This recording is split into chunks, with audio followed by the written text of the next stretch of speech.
Ką tik nusipirkau BMW E92 M3 su mintimi ją sutaisyti. Visi žino, kad geriausios mašinos prasideda nuo 8 cilindrų jėgainės po kapotu, o šis BMW turi būtent tai. Atmosferinis V8 variklis, 420 arklio galių ir net beveik 8,5 tūkstančio apsukų. Bet kaip gauti tokį M3 pigiau nei bet kur kitą parduodamą internete? Atsakymas paprastas.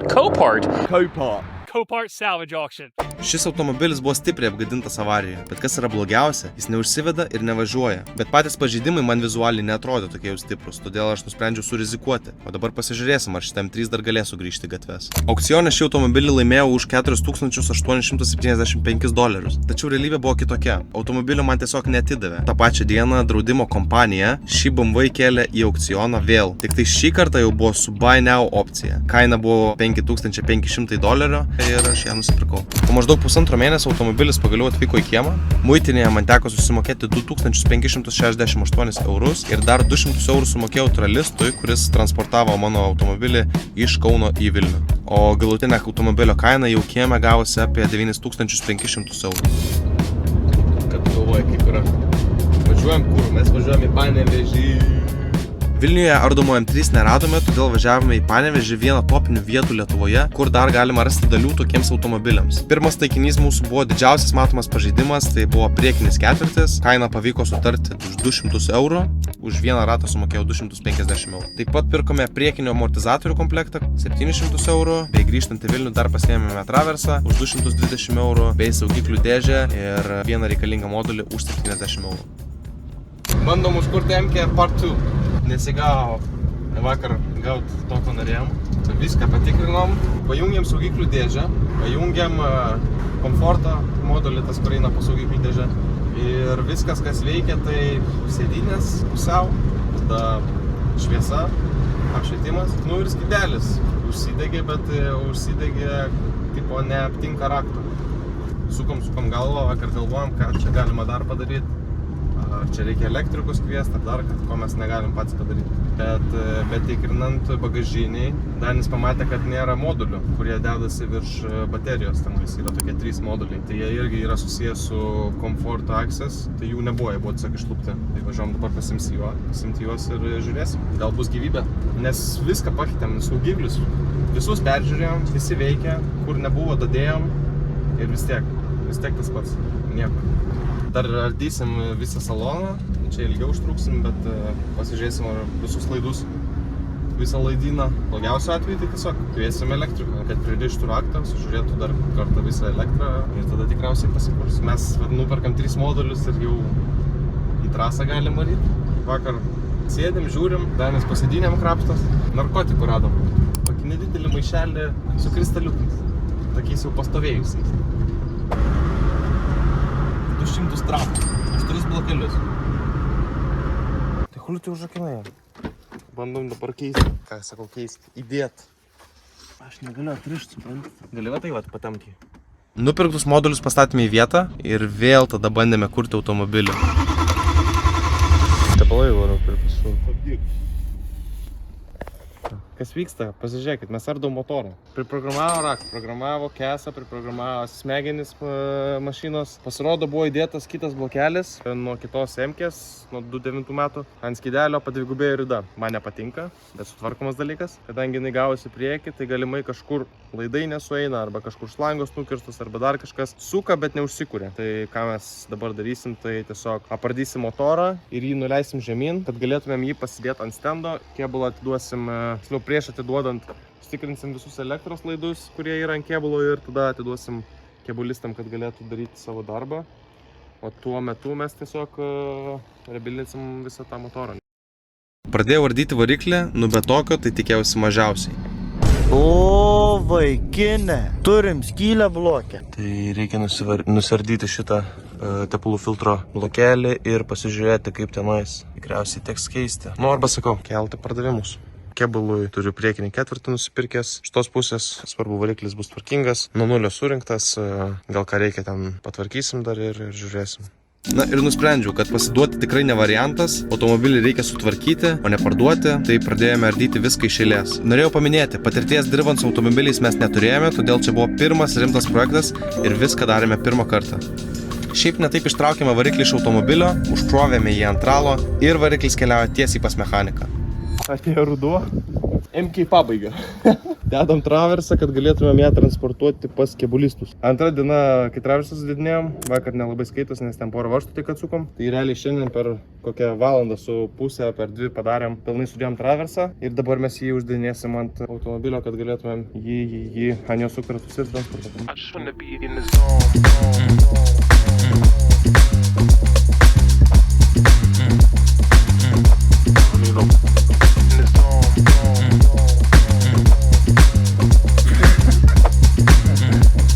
Давай.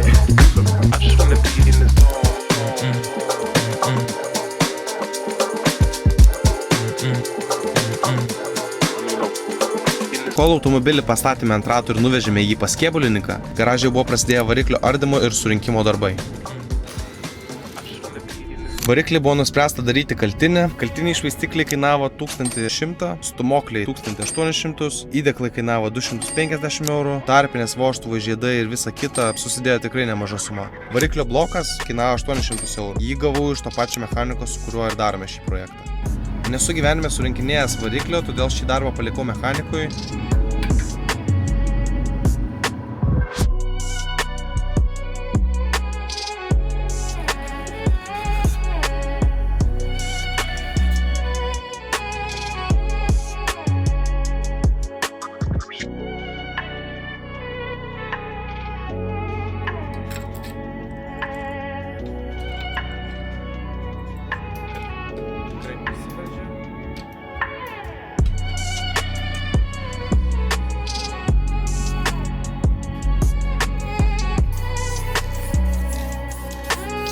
Pagaliau variklis buvo surinktas, atrodė lyg visai nebedaug ir liko.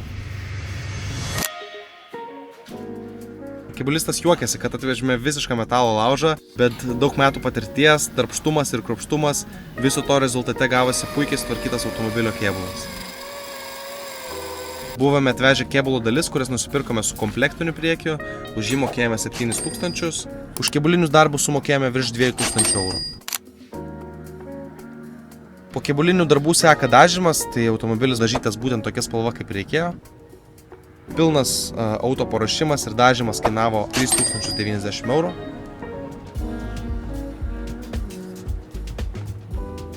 Saloną norėjosi tiesiog išmesti ir įsidėti visiškai naują, kadangi jis atrodė visiškai tragiškai.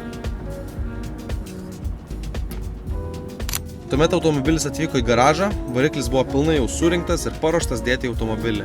Daugumą detalių jau turėjome, kad baigti rinkti šitą automobilį. Po smūgio buvo pažeista filtradėžė, tai ją pavyko surasti ir susitarti kainą už 200. Salonui skubiai reikėjo valymo, todėl nieko nelaukiant nusipirkau chemijos ir pradėjau valyti. Automobilio lubos buvo nukritusios, nuvažiavau pirkti kitų, už jas sumokėjau 100 eurų, o prie to pačio nusipirkau dar žibinto apiplovimo sistemą bei įvairiausių plastikų mašinai. 100 kartą grįžtame į Panevėžį, kadangi Vilniuje ir aplink neradome reikiamų detalių, tai pirkome vairą su airbegu, jis gavosi 220 eurų, pastoviai mirštančius cup holderius, juos gavome už 15 eurų, bei kuro garų filtrą pasiėmėme jį už 30 eurų. Taip pat pasiėmėme ir kapoto laikiklius, kainavo po 10 eurų. Automobilis turės geresnius stabdžius. Stabdžius pirkome nuo BMW F82 M4, o jie mums kainavo 800 eurų. Su konversija atėjo ir niuansas, kad galinių diskų dulkių apsaugos buvo per mažos sutalpinti didesnius stabdžius, todėl pjovėme, kad išlyginti apsaugą ir padaryti ją plokščią. Can check. Yep, it's easy. Easy and perfect fit. Dedant stabdžius sutepėme guolius specialią pastą, kuri apsaugo nuo rūdijimo. O toliau standartinė procedūra. Uždedame, susukame ir viskas padaryta. Viskas ėjo beveik pagal planą, automobilio negalėjome niekaip užkurti dėl esančių klaidų jame, todėl nusprendėme vežti automobilį pas elektriką. Nori dirbti. Šitą pusę kurtis nori. Elektrikas viską sutvarkė ir priėjo išvadą, kad turime blogą aktuatorių. Tai elektrikui sumokėjome 1100 eurų, o tralas iki jo pirmin ir atgal 300 eurų. Po gedimo nustatymo nusipirkome aktuatorių už 400 eurų. Tu girdėjai? Kas ten įkrito? Ir štai pirmas bandymas kurti automobilį po visų gedimų šalinimo. Bet dėja. Ardome dangtelius, tikriname timingą kelis kartus, nusprendžiam viskai pasitikrinti, ar teisingai uždėtas smagratis. Smagratis beje irgi restauruotas. Nuėmėme, uždėjome kaip turi būti.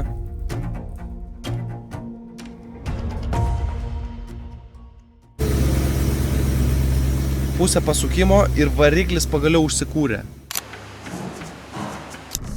Šitas matai neįsistato gale. Čia yra tarpas, jisai va čia va.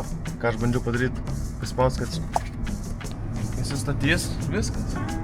Reikia dabar išorį.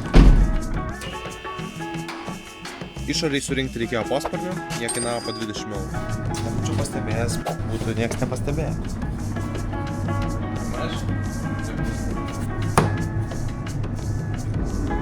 Ir lašo papačiai, ten kur jungiasi į žarnus metalinės į greičių dėžę. Dėžės tą radiatoriuką mažą. Kadangi mes vieną tarpę nebuvom prispaudę, tai dabar gaunas taip, kad turėjom ją nuimti, nenupirkom originalios tos tarpinės to ringo guminio. Ieškojom pakaitalų, uždėjom panašų, bet vis tiek varva. Tai reikės šiandien važiuoti į krastą, paimti, aš sakau, į ateitį 4.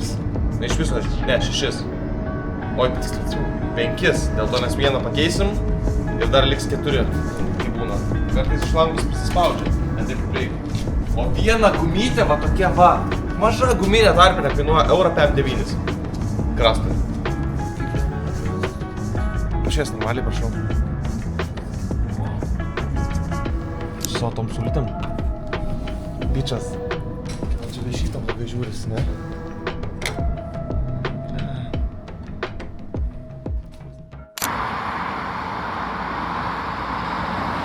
Kadangi M3 jau eina į pabaigą, liko keli niuansai. Reikia nupirkti padangas, kadangi dabar yra žiema, tai pirksim žieminės padangas, naudotas, bet jos buvo mažai naudotos. Kas yra likę padaryti, tai vakar pasikeičiau tepalus, reikia sudėti filtrą naują, nes dar nebuvo atėjęs, tai šiandien jau atėjo, reikia sudėti. Svarbiausias dalykas, kame buvo problema, tai reikia nusiorinti ABS bloką.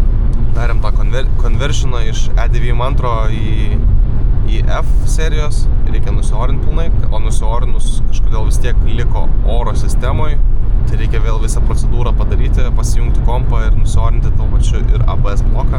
Pasiėmėm padangas, bet sumokėjom 200 eurų už padangų komplektą, sakyčiau, kad labai pigiai. Darom brake bleeding procedūrą.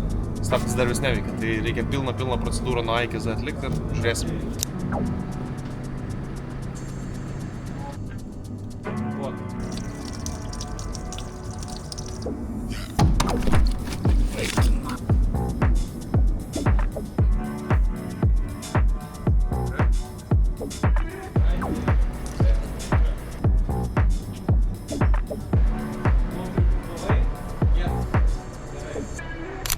Nu, viskas. Pasiėmėm ratukus, sumontuoti. Važiuosime į garažą dabar montuoti mašinas. Vienas įtrūkęs iš galinių po 10 kartų virinti. Sakė, vienas yra geras, vienas priekinis. Jeigu test drive ten lėtai, tada jo. Važiuojame į garažą, savo mechanikui sakyti, kad reikia naujų ratų. Šiam projektui užsakėme naujus ratlankius, tai jų kaina buvo 1400. Grįžome į garažą. Ratai permontuoti blogai. 2 ratai sumontuoti yra gerai. O 2 ant priekio uždėti didesnis padangos, ant galo uždėtas mažesnis. Tai jau toks trečias gaunas. Tai vešim atgal 2 ratus, kad permontuotų. O iki to dabar reikia dar pasidaryti, sukti galinį bumperį, žiūrėti visus posparnius, kad galėtumėme ratus uždėti ir nebesukti galvos. Tai tą dabar ir darom. Opa.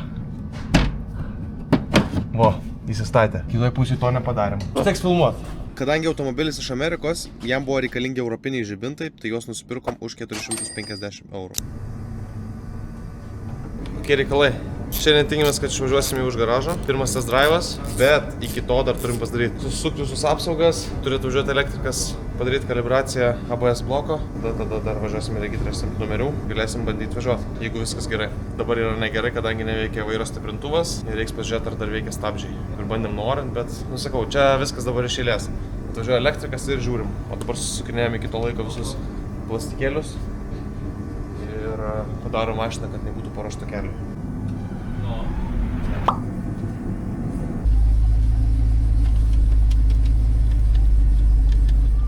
Salono apšvietimo detalės gavau nemokamai. Atvažiavom pas draugelio tėvuką, porą detalių reikėjo mano EDI-mantram paimti. Kai pas mane neveikia salonė, kur yra šviesą pajungti, kadangi jis turėjo EDI-mantrą, tai dabar lupsim iš ten. Tiksliau jau išlupta, tik pasimsim. Ką man greita? Taip, svarbu, kad muzika groja.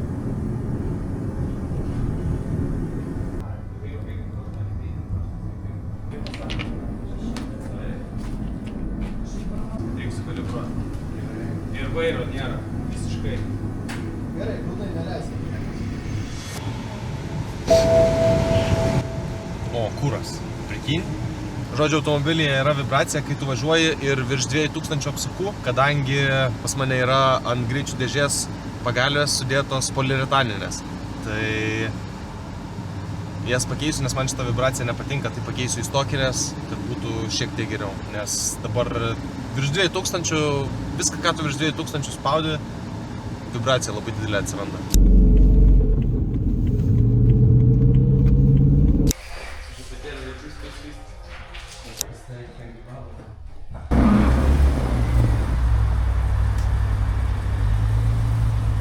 Na tai ką, šitas projektas iš esmės baigtas, į jį buvo tikrai sukišta nemaža suma pinigų, kiek tiksliai paliksiu užblurinta, bet turiu jums iššūkį. Kas pirmas komentare atspės tikslę sumą nuo A iki Z, kiek man projektas atsėjo, pravešiu asmeniškai su M3. Todėl rašykit savo spėjimus komentaruose. Ir ačiū visiems, kas žiūrėjot ir sekėt šitą projektą, paspauskit like, pasidalinkit, pasubscribinkit ir pasimatysim kitame.